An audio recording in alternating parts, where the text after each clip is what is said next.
sumusuporta kayo sa tatay ko. Birthday niya ngayon, masaya ako, nakasama ko kayo na mag-celebrate ng birthday niya. Yun lang, nasa Hague siya ngayon sa Netherlands, nasa ICC, kasi inaresto sa hindi tama na paraan, illegal na paraan, yung tatay ko at isinuko ni Bongbong Marcos sa mga doon sa Netherlands, sa ICC. So, kahit ganun ang nangyari, masaya pa rin ako kasi nakikita ko yung suporta nyo. So, malaking bagay yan sa amin. Gusto ko malaman nyo na malaking bagay talaga yan. At huwag na tayong tumigil hanggat sa hindi makabalik si PRRD.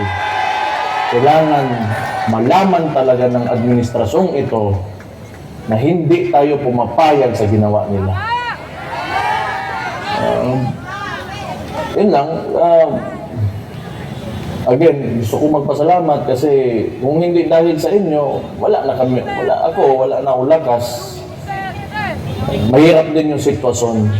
Alam ko, marami tayong nasasaktan ngayon dahil sa nangyari, pero mahalaga talaga na lumaban tayo. Hindi pwede na tayo ay magpapatalo lamang. So, kailangan pakita natin na hindi tayo talaga pumapayag. So again, maraming salamat talaga sa inyo. Marami kayong oras na pwedeng ibigay sa ibang bagay, pero andyan kayo ngayon, andito kayo, nakikinig sa akin. Wala akong masabi sa inyo. So, mahal na mahal ko kayo dahil sa pinapakita ng suporta sa tatay ko. So, isa pa, dahil ito ay resulta ng tingin ko na sobrahan ng politika ito si Marcos, dahil tingin ko takot talaga sila na tumakbo yung kapatid ko sa 2028, kaya maraming Inday Sara!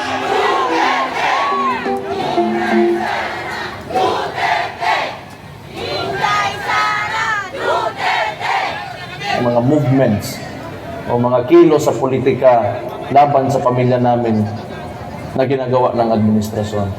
So, gusto ko lang dahil I want to take this opportunity na wag natin kalimutan yung mga issue, yung sa GAA, pati yung sa PhilHealth ng mga pera na hindi nila masagot. At yung kung paano ginagamit ang ayuda ngayon para sa eleksyon. Yun ang mahalaga rin.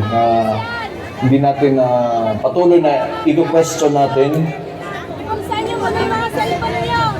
At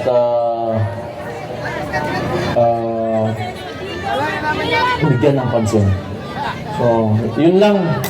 Sa lahat ng kasama namin ngayon na nagse-celebrate ng birthday ng tatay ko. Again, mahal na mahal ko kayo dahil alam ko mahal na mahal niyo yung tatay ko. Malaking bagay yan sa amin. So, thank you very much. And